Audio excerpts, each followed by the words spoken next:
உடலினுடைய அங்கங்களுக்கு வரி போட்ட நாட்டில் ஆடைகள் அணிவதற்கு இங்கே அவ்வளோ போராட்டங்கள் நடந்து இன்றைக்கி ஆடைகள் போட்டு நீ கழட்டி போட்டு ஆடுவேன்னா அப்போ கழட்டி போட்டு ஆடு, எனக்கு எந்த ஆட்சேபனையும் கிடையாது. நீங்கள் ஆடுங்க, பார்க்குறவங்க பார்ப்பாங்க, கமெண்ட் பண்ணுறவங்க பண்ணுவாங்க. அதை பார்த்துட்டு நீங்கள் வந்து என்னையே இப்படி பேசுகிறான்னு கேட்கக்கூடாது. ஆடையினால ரேப்பு நடக்காது.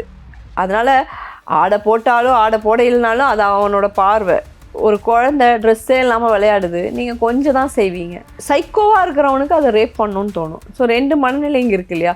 நான் கேட்குறது, வாலண்டியராக நீங்கள் ஏன் ஒரு ப்ராப்ளத்தை க்ரியேட் பண்ணுறீங்க? ஆடைகள்னால நிச்சயமாக வந்து பிரச்சனையே இல்லை. ஆனால் பிரச்சனை பண்ணுறதுக்காக நீங்கள் ஆடைகள் போடுறீங்கன்னா அது பிரச்சனையாக தானே மாறும். உடலை மறைப்பதாக நினச்சிக்கிட்டு எல்லாரும் அம்மனமாக திரிகிறாங்க, அதுதான் பிரச்சனை. பார்க்குறக்கு அழகாக இருக்கிற பொண்ணுங்கள்லாம் நல்லவங்கன்னு நான் சொல்லவே மாட்டேன். ஏன்னா அவங்க எவ்வளோ பெரிய டேஞ்சர்ஸ் அப்படிங்கிறது நமக்கு தெரியும்.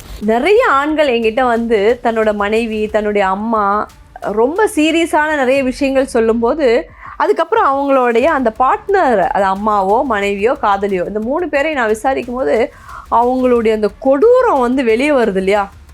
எனக்கு அவன் வேணும், ஆனால் நான் அவனை கொடுமைப்படுத்திக்கிட்டே இருப்பேன். சில ஆண்கள் அப்படி இருக்காங்க. ஆனால் பெண்கள் இவ்வளோ தூரம் கொடூர மனநிலையோட அவனை நான் விட மாட்டேன், அவன் வாழ்க்கையை நான் கெடுக்காமல் விட மாட்டேன், அவன் வந்து எல்லாத்தையும் எனக்கு தான் பண்ணணும்னு அம்மாவும் சில பேர் இருக்காங்க, மனைவிகளும் இருக்காங்க, காதலிகளும் இருக்காங்கன்னு பார்க்கும்போது, அட பாவி, நீ காலையிலேருந்து சாயங்காலம் வரைக்கும் சம்பாதிக்க போகிற, வீட்டுக்கு வந்தால் நிம்மதி இல்லை, அம்மா வீட்டுக்கு போனால் நிம்மதி இல்லை, சரின்னு ஒரு காதலியை வச்சுக்கிட்டாலும் நிம்மதி இல்லை, எல்லாரும் சேர்ந்து டார்ச்சர் பண்ணி, ஐயோயோ ஆண்கள் ரொம்ப பாவம் இல்லை அப்படின்னு நான் சொல்ல ஆரம்பித்தேன்.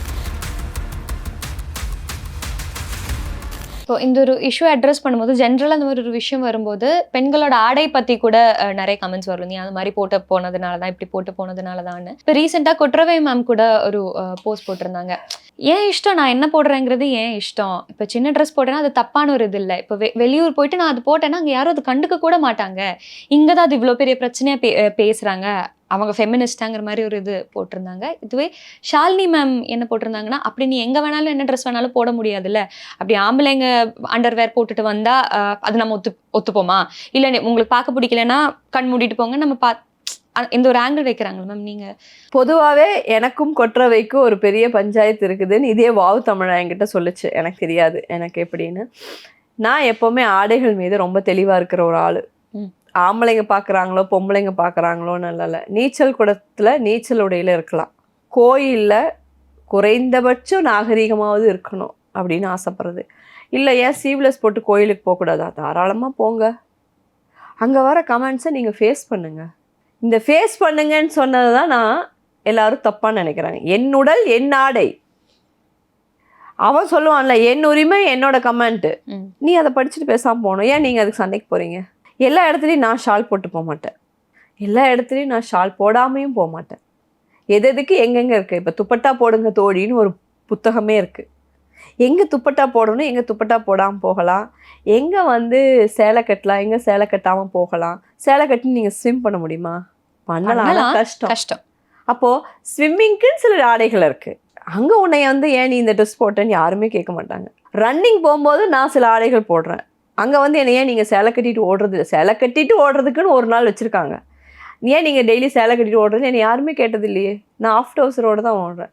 கோயிலுக்கு போகும்போது ஒரு குறைந்தபட்ச நாகரிகமாவது ஒரு சேலை கட்டணும். சேலையில் நீங்கள் வந்து ஜாக்கெட் போடலாம், சீவ்லெஸ் போடலாம், ஃபுல் ஹேண்டு போடலாம், அதெல்லாம் ஓகே. ஆனால் நீங்கள் வந்து என் உடல் யார் வேணாலும் எங்கே வேணாலும் பார்க்கலாம். வெளிநாட்டுக்காரனுக்கு வந்து மார்புகள் பெருசாக தெரியாது, ஏன்னா அவங்களுக்கு அது பிரச்சனையே இல்லை. ஆடைக்கு நம்ம உடம்புல ட்ரெஸ்ஸு போடுறதுக்கு போராட்டம் நடத்துனது நம்ம நாடு. ஆடைகள் இல்லாத பெண்களுக்கு ஆடைகள் வேணும், ஆடைகளுக்கான வரி, அதாவது உடலினுடைய அங்கங்களுக்கு வரி போட்ட நாட்டில் ஆடைகள் அணிவதற்கு இங்கே அவ்வளோ போராட்டங்கள் நடந்து இன்றைக்கி ஆடைகள் போட்டு நீ கழட்டி போட்டு ஆடுவேன்னா அப்போ கழட்டி போட்டு ஆடு, எனக்கு எந்த ஆட்சேபனையும் கிடையாது. நீங்கள் ஆடுங்க, பார்க்குறவங்க பார்ப்பாங்க, கமெண்ட் பண்ணுறவங்க பண்ணுவாங்க. அதை பார்த்துட்டு நீங்கள் வந்து என்னை ஏன் இப்படி பேசுகிறான்னு கேட்கக்கூடாது. பட் ஆடைனால தான் இந்த மாதிரி பிரச்சனை வருது, லைக் ரேப் வரைக்கும் போகுது. நீ அந்த ட்ரெஸ் போட்டுட்டு போன அதை நான் ஒத்துக்க மாட்டேன். ஏன்னா பர்தா போட்டவங்களையும் ரேப் பண்ணுறாங்க. ஒரு வயசான கிழவி, அது நாளைக்கு சாகுமா நாளான்னைக்கு சாகுமான்னு தெரியல. கொரோனாவில் கிட்டத்தட்ட 85 வயசு ஒரு பாட்டி ரோட்டில் ஓரமாக உட்காந்துருந்துச்சு, அதை ரேப் பண்ணுறாங்க. நான் சொல்கிறது வந்து ஆடைனால ரேப்பு நடக்காது. அதனால் ஆடை போட்டாலும் ஆடை போட இல்லைனாலும் அது அவனோட பார்வை. ஒரு குழந்தை ட்ரெஸ்ஸே இல்லாமல் விளையாடுது, நீங்கள் கொஞ்சம் தான் செய்வீங்க. சைக்கோவாக இருக்கிறவனுக்கு அதை ரேப் பண்ணணும்னு தோணும். ஸோ 2 மனநிலை இங்கே இருக்கு இல்லையா? நான் கேட்குறது, வாலண்டியராக நீங்கள் ஏன் ஒரு ப்ராப்ளத்தை க்ரியேட் பண்ணுறீங்க? ஆடைகள்னால நிச்சயமாக வந்து பிரச்சனையே இல்லை. ஆனால் பிரச்சனை பண்ணுறதுக்காக நீங்கள் ஆடைகள் போடுறீங்கன்னா அது பிரச்சனையாக தானே மாறும். ஸோ அதில் அதாவது டே 1லேருந்து நான் குழந்தையா இருக்கும்போதுலேருந்து, என் கிழவி குழந்தையா இருக்கும்போதுலேருந்து, அந்த கிழவி உலகம் தோன்ற நாள்லேருந்து இந்த ஆடை பிரச்சனைகள் இருக்குது. இலை தலைகளை கட்டினாங்க, எனக்கு தெரியும். தோல், மிருகங்களுடைய தோள்களை உடுத்திட்டு நடந்தாங்க. அப்பெல்லாம் இல்லாத பிரச்சனை இன்னைக்கு விதவிதமாக வண்ண வண்ண ஆடைகள். என்னன்னா உடலை மறைப்பதாக நினச்சிக்கிட்டு எல்லாரும் அம்மனமாக திரிகிறாங்க. அதுதான் பிரச்சனை. ரொம்ப புரியாது என்னன்னா, இந்த பெண்கள் வந்து எதை எப்படின்னு புரிஞ்சுக்கிறதே இல்லாமல் ஏதோ ஒன்று பண்ணுறாங்களோ, இல்லை ஒரு வரி படிச்சுக்கிட்டு முழு புத்தகம் படித்த மாதிரி காட்டுறாங்களா, சமூகத்தை பற்றியோ வரலாற்றை பற்றியோ பெண்களை பற்றியோ சமூக நிலையை பற்றி ஏதாவது ஒன்று தெரிஞ்சிருந்து அவங்க அதை பண்ணால் சந்தோஷம் எனக்கு. 4 நாள் வராங்க, 5ஆவது நாள் காணாமல் போயிடுறாங்க. அந்த 4 நாள் பலருடைய வாழ்க்கையை சின்னாபின்னமாக்கிடுறாங்க. அதுதான் இங்கே ஆடைகள்னால ரேப்பா நிச்சயமாக கிடையாது. ஆனால் அதுவும் ஒரு காரணம். பாயிண்ட், அந்த பாயிண்ட் இல்லைன்னா அது கிடையாது. ஸோ நீங்கள் வந்து ஆம்பளைங்க ஏன் இப்படி பார்க்குறாங்க, அவன் கண்ணையே தான் பார்ப்பான். சில ஆண்களுக்கு கண்ணை பார்த்தாலே கிக் ஏறும். இந்த கண்ணுக்கு என்ன ஆடை நீங்கள் உடுத்துவீங்க? முடியாது இல்லையா? ஸோ கூலிங் கிளாஸ் போட்டே நம்மளை சைட் அடிக்கிறவன் இருக்கான். அதான் அந்த இடத்துல நிறைய இது எதிர்ப்புகள் இருக்கு. நம்ம எந்த அளவுக்கு நம்ம சேஃப்டியா இருக்கணும்? நீ சாரி போட்டாலும் பாப்ப, நீ எப்படி போட்டாலும் நீ பாப்பனா, சாரி போட்டாலும் இடுப்பை பார்ப்பான். அப்ப எந்த அளவுக்கு நம்ம ஷால் போடலினா கழுத்தை பார்ப்பான். புரியுதுங்க? சீவ்லெஸ் போட்டா நீங்க என்ன சொல்றது, கையை பார்ப்பான். எல்லா இடத்துலயும் நீங்க முழு ஆடை பர்தா போட்டா கூட பர்தாக்குள்ள அவன் என்ன போட்டிருக்கான்னு துருத்துருன்னு பார்ப்பான். முடிஞ்சிருந்தா அவனுக்கு அதுக்குள்ள ஒரு கண்ணு பார்க்கறதுக்கு சக்தி இருந்தா அதையும் பார்ப்பான். பார்க்கறவன் எப்படி இருந்தாலும் பார்ப்பான். ஆனா நான் என்ன சொல்றேன்னா, தனக்கான ஒரு ஒரு விஷயம் இருக்கு இல்லையா, அதை நீங்க ஏன் உடைக்கிறீங்க அடுத்தவங்களுக்காக? நான் எப்படி வேணாலும் இருப்பேன், எப்படி வேணாலும் இருக்கிறது கிடையாது. இப்படித்தான் இருப்பேங்கிறது தான் வந்து வாழ்க்கை. அது ஆணோ பெண்ணோ, எந்த ஆம்பளையும் அரகுற ட்ரெஸ்ஸில் வரும்போது அவன் சட்டையே இல்லாமல் வந்தாலும் நமக்கு தோன்றதில்லை. அது பெண்களுடைய பெரிய பெருமையெல்லாம் கிடையாது. இந்த சொசைட்டி நம்மளை அப்படி வளர்த்துடுச்சு. நமக்கு அப்பாவோ அண்ணனோ அல்லது கணவனோ தம்பியோ குடிச்சிட்டு ஆடையே இல்லாமல் இருந்தால் கூட ஒரு தாயோ அக்காவோ தங்கச்சியோ மகளோ காதலியோ மனைவி என்ன பண்ணுவாங்கன்னா துணி தூக்கி மேலே போடுவாங்க. இது குடும்பங்கள் நடக்கிறது. வெளியில் வந்தாலும் பெண்களுடைய மனநிலை அதிகபட்சமாக இந்த மாதிரி இருக்காது. ஆனால் ஆண்களுக்கு ஏன் அப்படி இருக்குது? ட்ரெஸ்ஸுனாலையா? கிடையாது. அவங்க மென்டலி அவங்க ப்ராப்ளத்தில் இருக்காங்க. அவங்கக்கிட்ட போய் நீங்கள் ஏன் ட்ரெஸ்ஸை கழட்டி காட்டுறீங்கிறத என்னோட கேள்வி. இஷ்யூஸ் வந்து உங்களால் என்னாலலாம் கிடையாது. பெண்களும் மென்டலாக இருக்காங்க, தெரியுமில்ல? 10% லேடிஸ் மென்டலாக இருக்காங்க, 90% ஆண்கள் மென்டலாக இருக்காங்க. ஸோ மென்டல்னால் பைத்தியம் கிடையாது, மனநிலை பாதிக்கப்பட்டவங்க. பார்க்கறக்கு அழகாக இருக்கிற பொண்ணுங்கள்லாம் நல்லவங்கன்னு நான் சொல்லவே மாட்டேன். ஏன்னா அவங்க எவ்வளோ பெரிய டேஞ்சர்ஸ் அப்படிங்கிறது நமக்கு தெரியும். அதனால் ஆடைகள்னாலேயோ அல்லது பேசுறதுனாலையோ அதெல்லாம் இல்லை. நம்ம லிமிட்லேருந்து தாண்டி ஒரு இடத்துக்கு போகும்போது பிரச்சனை வரும்.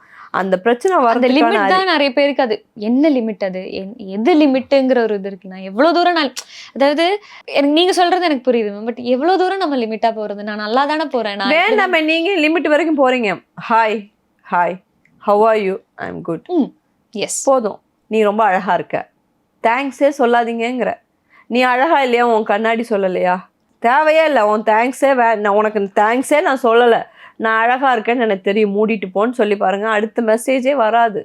நீங்கள் தேங்க்யூ ஓகே அப்படின்னா நீங்கள் உங்கள் கண்ணு அழகு மூக்கு அழகு. ஸோ நம்ம இதுக்கெல்லாம் அடிக்ட் ஆகுறோம்ல, அங்கே தான் ப்ராப்ளம் வருது. அவன் என்ன பண்ணுவான், ஓகே உங்களுக்கு இது பிடிக்கும், எங்கே இருக்கீங்க, மீட் பண்ணலாமா, சாப்பிட போகலாமா, தூங்க போகலாமா, ஐஃபோன் வாங்கி தட்டுமா, கார் வாங்கி தட்டுமா, சுடிதார் வாங்கி ஏன் கிளம்பி போகிறீங்க, போயிட்டு ஏன் அதை வந்து நீங்கள் சொல்கிறீங்களா லிமிட்டு தான், எதுக்கு லிமிட்டுக்குள்ளே முதல் போகிறீங்க? சிக்னலுக்கு முன்னாடி ஒரு கோடு போட்டிருக்கான், அதுக்கு முன்னாடி ஒரு கோடு போட்டிருக்கான், நமக்கு அங்கே தெரியுது 33 இருக்குது, நம்ம எங்கே ஸ்லோ பண்ணணும் என்னன்னு நமக்கு தெரியும். வண்டி ஓட்டுற ஒவ்வொருத்தருக்கும் தெரியும். நீங்கள் தாண்டி போயின்ட்டு ஐயோ தாண்ட முடியலையே பேக் வர முடியலையே பின்னாடி. இதுதான் பிரச்சனை, நம்மக்கிட்ட தான் இருக்குது. நான் யாரையும் சொல்ல மாட்டேன், ஆம்பளை பொம்பளை யாரையும் சொல்ல மாட்டேன். உங்களுக்கு வண்டி ஓட்ட தெரிஞ்சுன்னா உங்கள் கையில் தான் பிரேக் இருக்குது, எப்போ வேணாலும் நீங்கள் பிரேக் அமுத்தலாம். ஆனால் நீங்கள் என்ன பண்ணுறீங்கன்னா பிரேக் அமுத்தாமல் வளைஞ்சு எப்படியாவது போயிடலாம், ஒரு இடத்துல சூசைட் தான். இது ஒரு கேஸ் எல்லாம் இல்லை. இது எனக்கு என்னென்னா நீங்க என்ன கூப்பிடுறீங்கன்னு எனக்கு தெரியும். ஒவ்வொரு கேஸுக்கு பின்னாடியும் 1000 கதைகள் இருக்கு.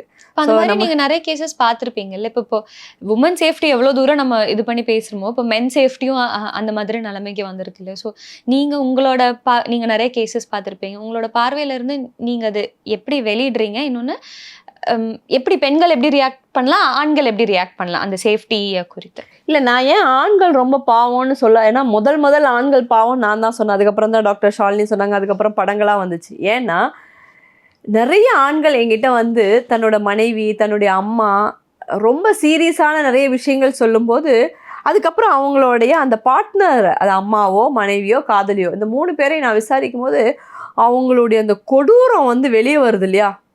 எனக்கு அவன் வேணும், ஆனால் நான் அவனை கொடுமைப்படுத்திக்கிட்டே இருப்பேன். சில ஆண்கள் அப்படி இருக்காங்க. ஆனால் பெண்கள் இவ்வளோ தூரம் கொடூர மனநிலையோட அவனை நான் விட மாட்டேன், அவன் வாழ்க்கையை நான் கெடுக்காமல் விட மாட்டேன், அவன் வந்து எல்லாத்தையும் எனக்கு தான் பண்ணணும்னு அம்மாவும் சில பேர் இருக்காங்க, மனைவிகளும் இருக்காங்க, காதலிகளும் இருக்காங்கன்னு பார்க்கும்போது, அட பாவி, நீ காலையிலேருந்து சாயங்காலம் வரைக்கும் சம்பாதிக்க போகிற, வீட்டுக்கு வந்தால் நிம்மதி இல்லை, அம்மா வீட்டுக்கு போனால் நிம்மதி இல்லை, சரின்னு ஒரு காதலியை வச்சுக்கிட்டாலும் நிம்மதி இல்லை, எல்லாரும் சேர்ந்து டார்ச்சர் பண்ணி சூசைட் பண்ணுற ஒரு சுச்சுவேஷனுக்கு ஒரு ஆண் தள்ளப்படுறானே அப்படின்னு யோசிக்கும் போது தான் ஐயோயோ ஆண்கள் ரொம்ப பாவம் இல்லை அப்படின்னு நான் சொல்ல ஆரம்பித்தேன். அப்போது எவ்வளோதான் பொறுத்து போவான், எவ்வளோதான் அவனுக்கு இருக்குது. அவன் தப்பு செய்கிறான் அப்படின்னா முழுக்க பெண் தான் காரணம், வேற யாரும் கிடையாது. ஒரு ஆணை வளர்த்துறது ஒரு அம்மா தான், அவனை அரவணைக்கிறது அவங்க அக்காவும் தங்கச்சியும் தான். அவனை காதல்ங்கிற பேரில் ஏமாற்றத்துக்கு உள்ளாக்கி அவனை வந்து மிகப்பெரிய மனநிலைக்கு ஆளாக்குறது பெண்கள் தான். அப்போ எல்லாவித பெண்களும் சேர்ந்து தானே அவனை வந்து ஒரு இயலாமைக்கு, நொண்டியா, குருடா, தண்டபாணிலாம் ஏன் பேர் வச்சுருக்காங்க ஆம்பளைங்களுக்கு. தண்டச்சோரை வீட்டில் உட்காந்து வளர்த்துனாங்க, நீ ஏன் செய்ய மாட்டேங்கிறேன்னு கேட்கல யாரும். யார் தட்டெடுத்தா, சாமி சாப்பிடுத்தாங்கன்னு சொல்கிறது அம்மா தான், சாப்பிட்ட தட்டை கழுவுறது அக்கா தான், என்னடா பண்ணுற நீ சாப்பிட்றா அப்படின்னு சொல்லி அவனுக்கு குழம்பு ஊற்றி கொடுக்கறது தங்கச்சி தான், என் லவ்வருக்கு நான் தான் ஊட்டி விடுவேன் நிற்கிறது காதலி தான், என் புருஷனுக்கு நான் செய்யாமல் யார் செய்வேன், எல்லாம் பண்ணிட்டு அவனை நொண்டியும் குருடும் செவிடுமா ஆக்கிட்டு கையங்காலம் விளங்காத மாதிரி ஆக்கிட்டு நீ ஏன் செய்யலை, நீ ஏன் பண்ணலைன்னு திடீர்னு ஒரு புரட்சி கிளப்புனா அவன் எப்படி செய்வான்? இப்போ இருந்து சொல்லி கொடுங்க. நீ ஆம்பளை பிள்ளை பெற்றிருக்கியா, எழுந்திரிச்சு போ, தட்டு எடுத்துகிட்டு வா, சாப்பாடு எடுத்து போட்டு வா, கீழே உட்காரு, சாப்பிடு, உன் தட்டு எடுத்துகிட்டு போ, கழுவு, உன் துணியை. என்னைக்காவது நம்ம ஹெல்ப் பண்ணலாம், நமக்கு காய்ச்சல் வரும்போது அவங்க ஹெல்ப் பண்ண மாதிரி அவங்களுக்கு காய்ச்சல் வரும்போது ஹெல்ப் பண்ணலாம். இல்லை, ஆண்கள் காலையிலேருந்து வேலைக்கு போகிறாங்க, பெண்களும் காலையிலேருந்து வேலைக்கு போகிறோம், 50-50 பண்ணுங்க. ஸோ இதை சொல்லி கொடுக்காம ஆம்பளை பசங்க வேலை செய்யக்கூடாது, ஆம்பளை பசங்க தொடப்பம் தொடக்கூடாது, ஆம்பளை பசங்க பாத்திரம் கழுவக்கூடாது, நீங்கள் அப்படியே பொத்தி வச்சுக்கிட்டு இன்றைக்கி அப்படியே பெண்கள் எல்லாம் புரட்சியாகி நான் வேலைக்கு போகிறேன் நீ சமைச்சு வை. எப்படி சமைப்பான்? அவனுக்கு சமைக்கிறதுக்கு அவங்க அம்மா சொல்லி கொடுத்துச்சா? பெண்கள் அடுப்படிக்குள்ளே இருக்கணும்னு சொல்லி கொடுத்த அம்மாக்கள் ஏன் ஆண்கள் அடுப்படிக்குள்ளே இருக்குன்னு சொல்லி கொடுக்கல? அப்போ பிரச்சனை எங்கே இருந்து? நான் ஆரம்ப கால புள்ளியிலிருந்து தான் நான் சொல்லுவேன். 25 வயசு ஆன ஒரு பையன் ஒரு 25 வயசு பொண்ணை காதலிக்கிறான்னு வச்சுக்கோங்களேன், ஆரம்பத்தில் நீங்கள் எப்படி இருப்பீங்க சொல்லுங்கள்? நீங்கள் ஒரு யூத்து தான், உங்கள் காதல் எப்படிப்பட்டதாக இருக்கும்? உயர்வாக தான் அந்த பையனை நினைப்பீங்க இல்லையா? கல்யாணம் ஆகி உங்களுக்கு ஒரு கஷ்டம் வருது, எங்கேயாவது உங்களுக்கு வேலை செய்ய முடியலன்னு ஒரு டயர்ட் ஆகும்போது நீங்கள் என்ன சொல்லுவீங்க? நீ எனக்கு ஒத்து வர மாட்டேன்னு சொல்கிறீங்க. அப்போ யார் ஸ்டார்ட் பண்ணா? கல்யாணம் பண்ண சில பெண்கள் பார்த்தீங்கன்னா சொல்லுவாங்க, ஆரம்பத்திலே நான் பண்ணலை, ஆரம்பத்திலே நான் விட்டுட்டேன். ஏன் ஆரம்பத்தில் விட்டீங்க? அப்போ உங்களுக்கு நல்லா இருந்ததில்ல, அப்போ உங்களுக்கு ஆண்களுக்கு அடிமையாக இருக்கிறது பிடிச்சிருக்குல்ல, காலம் முழுக்க கிடங்க. இப்போ ஏன் புரட்சியாளராக மாறுறீங்க? அப்போது டே ஒன்லேருந்து உங்களால் ஏன் அப்படி இருக்க முடியல? நான் இப்படி தாங்க இருப்பேன், அது எவ்வளோ பெரிய உன்னதமான காதல் கணவனாக இருந்தாலும் சரி, நான் என்னோடய ஸ்டாண்ட்லேருந்து நான் இறங்க மாட்டேன், நீங்கள் உங்கள் ஸ்டாண்ட்லேருந்து இறங்க வேண்டாம். நீங்கள் வேலைக்கு போகிறீங்களா வேலைக்கு போங்க, நானும் வேலைக்கு போனால் வேலைக்கு போகலாம், 2 பேரும் காய் வெட்டுவோம், 2 பேரும் சமைப்போம், 2 பேரும் துவைப்போம், அப்படி இருக்கணும். அப்படி இருக்கிறவங்க இப்போ ஸ்டார்ட் பண்ணுறவங்க, இப்போ இருக்கிற பேரண்ட்ஸ் மோஸ்ட்லி அப்படி இருக்காங்க. அப்படி இருக்கும்போது பசங்க அதில் எப்படி நினைக்கிறாங்கன்னா, அப்படிலாம் இல்லையே, நீ ஜென்ரலாக பசங்க மாதிரிலாம் பண்ண மாட்டாங்கல்ல, நீ மட்டும் என்ன இப்படி பண்ண வைக்கிறேங்கிறது சின்ன வயசுலேருந்தே ஆரம்பிக்குது இல்லை மேம்? அந்த ஒரு சைடு எப்படிமா புரியும் உனக்கு? வண்டியே ஓட்ட தெரியாதவங்ககிட்ட திடீர்னு வண்டி கொடுத்தா நீ எப்படி ஓட்டுவ சொல்லு? கற்றுக்கணும்ல, அப்படிதானே மேம்? கற்றுக்கிறதுக்கு நீங்கள் அனுமதிக்கிறதே இல்லையே. பிடிச்சிக்கிறீங்களா, என் பையன் கீழே விழுந்துருவானே, என் பையன் கீழே விழுந்துடும், அம்மா வந்து அக்காவும் பிடிச்சிக்கிறாங்களே, இது நான் கண்கூடாக பார்க்குறேன், புரியுதா? தோசை சுட தெரியாத எங்க வீட்டுல இருக்கிற ஒருத்தருக்கு நான் தோசை சுட சொல்லும் போது முதல் தோசை கருகும், 2வது தோசை உடையும், பீயும், மாவு செதறும், தோசைக்கல்லு நாசமாகும், ஸ்டவ் எல்லாம் நடக்கும். 10வது நாள் நல்லா தோசை சுடுவாரு. ஏன் அந்த 10 நாள் உங்களுக்கு பொறுமை இல்லைங்கதான் என்னோட கேள்வி. அதுக்கு கரெக்ட். பட் அது இல்லாம இல்ல அதெல்லாம் என் வேலை இல்ல. இப்ப நிறைய ஷோஸ்ல கூட சொல்றாங்களே தொடப்ப எடுக்கிறதெல்லாம் என் வேலை, நீங்க சொன்ன மாதிரி அதெல்லாம் என் வேலை இல்லைன்னு அந்த ஒரு ஸ்ட்ராங் ஸ்டாண்ட்ல நிக்கிறவங்க இருக்காங்கல்ல, அந்த இடத்துல தான் அந்த ஸ்ட்ராங் ஸ்டாண்ட்ல நிறுத்தினது யாருங்கிறத என்னோட கேள்வி. அது பட் மாத்த நினைக்கிறது ஒரு பொண்ணு தானே. எங்க மாத்த நினைச்சாங்க? இப்போ வைஃப்னு ஒருத்தவங்க வராங்க, காதலின்னு ஒருத்தவங்க வராங்க. நீங்க யாரை ப்ளேம் பண்றீங்க? உங்க அம்மா ஒழுக்கமா வளர்த்துல நான் கஷ்டப்படுறேன் சொல்றீங்களா இல்லையா? ஏன் உங்களால மாத்த முடியல? நான் மாத்துறதுக்காக அவனை கல்யாணம் பண்ண அப்படின்னு கேட்ட பெண்களும் என்கிட்ட இருக்காங்க. நான் ஏங்க அவனை மாத்தணும்? நான் ஏங்க அவங்ககிட்ட வேலை செய்ய சொல்லணும் கேட்டவங்க இருக்காங்க. அப்ப நீ உன் புருஷனே மாத்த முடியல, நீ உன் பையனை எப்படி மாத்துவ? உன் பையனை மாத்தாதனால தானே நீ ஒரு தாயாக போற. உன் பையனை எங்கேயோ மாத்தாதனால தானே இன்னைக்கு நீ கஷ்டப்படுற. ஸோ யாருமே தயார் கிடையாது, புரிஞ்சுதுங்களா? என் பையனை நான் ஏன் கஷ்டப்படுத்தணும்? ஏதாவது சில வீட்டில் ஆண்கள் வேலை செய்கிறாங்கல்ல, அந்த வேலை செய்கிற ஆண்களுடைய அம்மாக்கள் சொல்கிறாங்க, ஐயோ என் பையனை நான் இப்படி ராஜா குட்டி மாதிரி வீட்டில் வச்சுருந்தேன், இப்போ மொசக்குட்டி மாதிரி வேலை செய்கிறேன். இதெல்லாம் நான் எல்லா விதமான என்ன சொல்கிறது வார்த்தைகளும் நான் கேட்டுக்கிட்டே இருக்கேன். நான் ப்ராக்டிக்கல் லைஃப்பில் வாழ்கிறேன். நீங்கள் எல்லாம் நினைப்பீங்க ரேகா ஒரு செலிப்ரிட்டி, ஏசி ரூம் கிடையாது. நான் லட்சக்கணக்கான மக்களோடு என்ன சொல்கிறது குடிசையிலேருந்து கோபுரத்தில் வாழ்கிற எல்லா மக்களோடு இருக்க எல்லா மக்களோட மனநிலையுமே தெரியும். யாருமே எதையுமே அக்செப்ட் பண்ண தயாராக இல்லை. நான் இது பண்ணுறேன் முடியல, எனக்கு கால் வலிக்குன்னா என் வீட்டுக்கார் கால் அமுத்துறாரு, அவருக்கு கால் வலிக்குன்னா நானும் அமுத்துறேன். இது காதல்.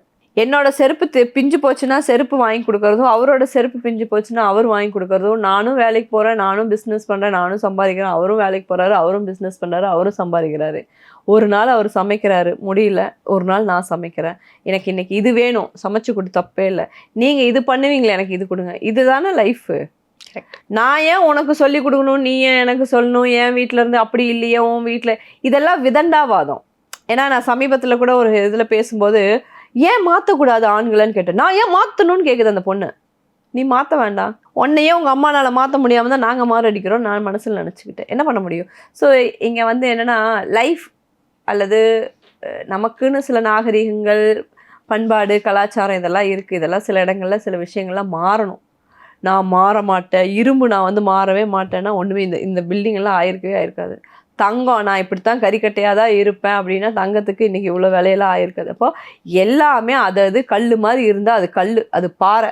அது என்னைக்கு ஒரு சிற்பியால் செதுக்கப்பட்டு நான் தயாராக இருக்கேன், நான் உடைய தயாராக இருக்கேன்னா நீ சிற்பி ஆகிடுவேன். இன்றைக்கி உலகம் ஒன்று என்ன சொல்கிறது கையெடுத்து கும்பிடும். அது ஆம்பளை பார்த்தாலும் கும்பிடும், பொம்பளை பார்த்தாலும் கும்பிடும், ஆம்பளையை பார்த்தாலும் கும்பிடும், பொம்பளையை பார்த்தாலும் கும்பிடும்.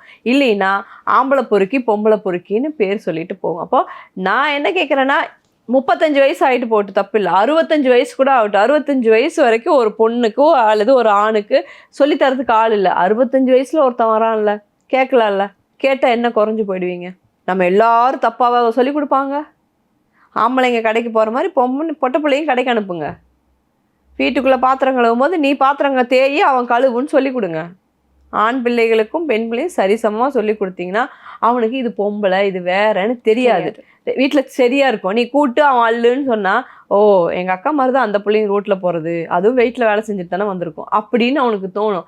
இங்கே நீங்கள் பொத்தி வச்சு குளிக்கிறது கிடையாது, சட்டை துணிகளை மாற்றுறது கிடையாது. இதெல்லாம் யார் பண்ணுறது?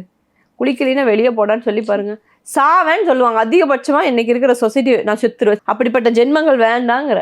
ஏன்னா இவங்களால ஃபேமிலிக்கும் சொசைட்டிக்கும் மொத்த உலகத்துக்கே நாசம்தான் நடக்கும், நல்லது நடக்காது. அப்போது இன்னையிலிருந்தாவது நல்லதாக மாறணும், நான் மாறணும் நான் நினைக்கணும். அதுக்கப்புறம் தான் மற்றவங்க சொல்கிறத கேட்போம். மாறுறதுக்கும் தயாராக இல்லை, மாற்றுறதுக்கும் யாருக்கும் விருப்பம் இல்லை, அதுக்கான டைமும் நம்ம இல்லை. எல்லாம் பணத்தை நோக்கி ஓடுறாங்க. என்ன சம்பாரித்து என்ன பண்ண போகிறாங்கன்னு தெரியலை. கேஸ் எடுத்திருக்காங்க ஷிம்ஜிதா மேல, அடுத்து என்ன வழக்கு வருதுங்கிறது நமக்கு குறைந்தபட்சம் ஒரு 10-15 வருஷமாவது அவளை ஜெயிலில் இருக்க வைக்கணும். அப்போதான் அந்த என்ன சொல்கிறது நான் செய்த தவறுக்கு, ஏன்னா காலம் சொல்லி கொடுக்கணும்ல, அதை அனலைஸ் பண்ணணும்ல, நம்ம என்ன பண்ணணும், நம்ம எதுக்காக பண்ணணும், நம்ம பண்ணது எவ்வளோ பெரிய தப்பு அப்படிங்கிறது. அந்த மாதிரி தேவையில்லாத விஷயங்களுக்கு பண்ணுற ஒரு காரணத்தினால மற்றவங்க பாதிக்கப்படுவாங்க அப்படின்னு தெரிஞ்சாதான் அடுத்த பெண்கள், நிறைய பெண்கள் சரக்கு அடிக்கிற பாட்டில் போடுறாங்க. நீங்கள் சரக்கடிக்கல, எனக்கு எந்த குறையுமோ இல்லை எனக்கு என் வீட்டில் சொத்தெல்லாம் அழிய போகிறதில்ல, அதை நீ ஏன் சோஷியல் மீடியாவில் காட்டுற? அப்போ என்ன தோணும்? சரக்கடிக்கிறது தப்பில்லை, சரக்கடிக்கிறது தப்பில்லை, உன் உடம்புக்கு தப்பில்லை. இன்னைக்கு ஐவிஎஃப் சென்டர் ஓப்பன் பண்ணுற நிறைய டாக்டர்ஸ் இன்டர்வியூ எடுத்தேன் நான். எல்லாரும் சொல்கிறது ஸ்மோக்கு, ட்ரிங்க்ஸு, அவங்களால அது ஸ்டாப் பண்ணவே முடியல. குழந்தை கன்சீவாக வயிற்றுல இருக்குது, ட்ரிங்க்ஸ் ஸ்டாப் பண்ண முடியலங்கிறாங்களாம். லைட்டாக ஒரு இது அடிக்கட்டுமான்னு கேட்குறாங்களாம். அப்போ எப்படி இந்த சொசைட்டி மாறும்? அப்போது உனக்கு பிடிச்சிருக்குன்னு ஏதோ ஒன்று பண்ணுற, அதை ரகசியமாக பண்ணுமா ரேக்கா? நான் ரகசியமாக பண்ணுன்னு சொல்ல. மற்றவங்கள ஏன் நீ டெம்ப்ட் ஏற்றுற? மற்றவங்களையே நீ கெடுக்கிற? உனக்கு பிடிச்ச விஷயத்த நீ பண்ணு, அது நீ சுதந்திரமாக பண்ணு, நீ யாருக்கும் மறைச்சு பண்ண வேண்டியது இல்லை. ஆனால் ஸ்கூல் யூனிஃபார்மோட நீங்கள் பண்ணுறது, ஸ்கூலுக்குள்ளே பண்ணுறது, இதெல்லாம் நீங்கள் எப்படி சொசைட்டிக்கு பாடமாக எடுத்துக்க முடியும்? அதெல்லாம் உங்கள் சுதந்திரம்னு சொல்லுவீங்களா? எங்கெங்கேயோ ஊர்லேருந்து நம்ம சென்னைக்கு வர பொண்ணுங்களுக்கு இதுதான் மாடர்ன் வேர்ல்டுன்னு நினச்சிக்கிறாங்க. ஒரு வருஷம் நீங்கள் சென்னையில் இருக்கிற எல்லா கிளப்பிங்கும் போயிட்டு வாங்க, சீன் ஆகிடும். ஆனால் அதுலேயே மூழ்கி வாழ்க்கையை கெடுத்து சின்னாபின்னமாகி அங்கேருந்து ஒருத்தன் துபாய்க்கும் சிங்கப்பூருக்கும் மலேசியாவுக்கும் கூட்டிகிட்டு போய் 1 வருஷம் 3 வருஷம் சின்னாபின்னமாகி முகமெல்லாம் நொந்து ஒரு மாதிரியாகி. இப்போ போன வாரம் என்கிட்ட ஒரு பொண்ணு வந்துச்சு, அவ்வளவு வேதனைகள், வாழ்க்கையில் சொல்லவே முடியாத கஷ்டங்கள். எனக்கு பயமாக இருந்துச்சு இந்த பொண்ணு ஏதாவது பண்ணிடுமோன்னு. டெய்லி அது என்கிட்ட பேசுது, அக்கா எனக்கு ஒரு மாதிரி இருக்குது, என்ன பண்ணுதுன்னு. மறக்க ஆரம்பி. எப்படி மறக்க முடியும்? நல்லதை மறந்துடுவோம் நம்ம. நான் எங்கே ஆரம்பித்தேன்? நான் சரக்கு என்னால் நிறுத்த முடியல, கஞ்சா என்னால் நிறுத்த முடியல, தம் அடிக்கிறது நிறுத்த முடியல. எந்த மெடிசன் கொடுத்தாலும் அவளுக்கு வாமிட் தான் வருது, அவள் இமீடியட்டாக ஸ்மோக் பண்ணணுன்னு கேட்குறான். ஸோ அந்த அளவுக்கு தன்னை தான் கெடுத்துக்கிட்டது நம்ம தான். நான் தான் என்னை கெடுத்துக்கிட்டேன் அப்படிங்கிறது நான் முதல்ல உணரணும். அந்த நாங்கிறது ஒவ்வொரு தனி மனிதனும் உணரணும். எல்லாமே இருக்குது, எல்லா இடங்கள்லையும் இருக்குது. விற்கிறாங்க, குடிக்கிறாங்க, அவங்க காசு. கெடுத்ததுக்கப்புறம் ஐயோ போச்சேன்னு சொல்லாதீங்கிறதுக்கு தான் அட்வைஸ் பண்ணுறது. ரொம்ப நன்றி.